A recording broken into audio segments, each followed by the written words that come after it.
I now recognize the ranking member, the gentlewoman from Pennsylvania, Ms. Scanlon, for her opening statement. Thank you, Mr. Chairman.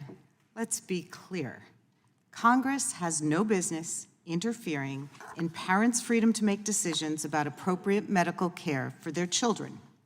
The idea that politicians are more qualified to judge the medical value or necessity of gender-affirming care than every major medical organization is absurd.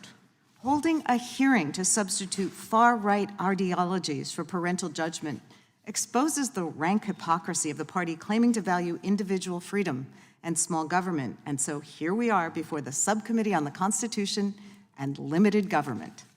Make no mistake, today's hearing is not about protecting children or parents' rights.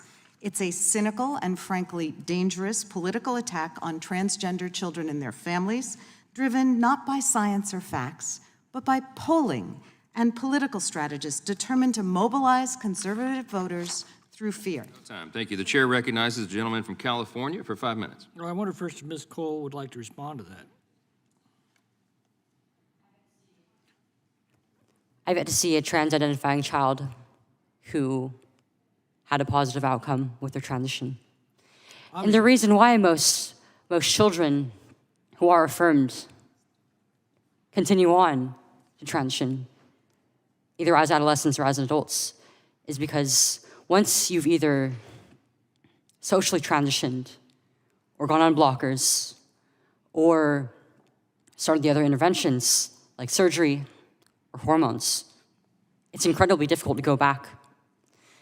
The social ramifications are... It's irreversible, and they have no choice at that point, is what you're saying. In every single way. There are two aspects to the question. Let me dispose of the first one involving sports, the fairness of allowing biological males to compete against females in sports.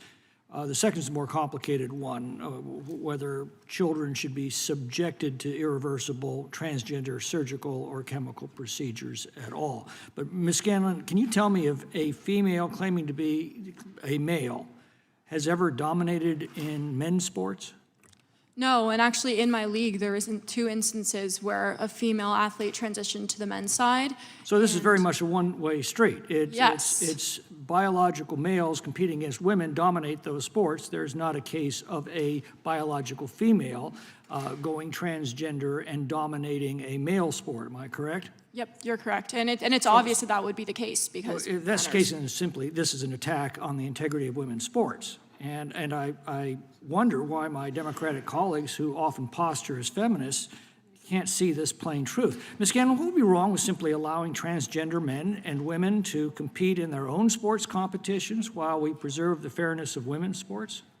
Yeah, I believe all individuals should have a right to play sports. I think sex-based categories make the most sense. So transgender males should be allowed to compete with other transgender males in their own sports category. Nobody's got a problem with that, I think. Yeah, if that's what governing bodies decide is the fair solution, then I'm for that. I believe that female spaces should be protected in female sports teams. Now the more weighty question is who should make the decision to subject a child to such a procedure on behalf of that child? Nobody. Well, long before governments existed, there were mothers and fathers who had children. So the family is the most fundamental governing unit. It's established by nature itself. So I think it therefore follows that parents have a fundamental natural right to raise their children according to their own best judgment. It can't be absolute, of course. You can't kill them. You have to feed them and clothe them and shelter them. And society has a role to play in being sure that you do. But it's intrusions into the decisions of parents over the raising of their children. That needs to be very cautious, very limited, and very humble. Now, the ranking member in her opening statement makes this point, once you strip away all of the partisan rhetoric, and it seems to me that there are two issues here. The first is the effort in states like California to bypass parents' judgment and subject their children to transgender procedures against the parents' judgment, or even to hide this from the parents. That's going on in California right now.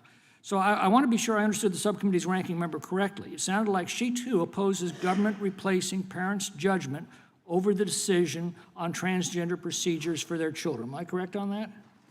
That's you, Ms. Scanlon. Yeah. Am I correct on that? I yield to the gentlelady to answer. I'm sorry, I was... It sounded like you oppose government replacing parents' judgment over the decision of transgender procedures on their children. Am I correct on that? What I said was that parents have the ultimate right to make the decisions concerning appropriate medical care for their children. Then I think we're in agreement. We can take that off the table. Both parties oppose the government, any government, making decisions over whether a child will be subjected to transgender procedures contrary to the wishes of the parents. Do I understand that correctly? I believe that's generally the legal standard, Okay, yes. that's great. Then we need Dispute to is take over what is appropriate, apparently. If both parties support a law that forbids performing these transgender procedures on a minor without the full and informed consent of the parents, then, Mr. Chairman, I believe we should advance such a bill right away. I think that would address the fears that I hear from a lot of parents that their desire to protect their child is at risk from various state governments like California who are trying to usurp that decision. We have complete agreement on that. I believe think we you're should move that bill mischaracterizing the today. complete agreement.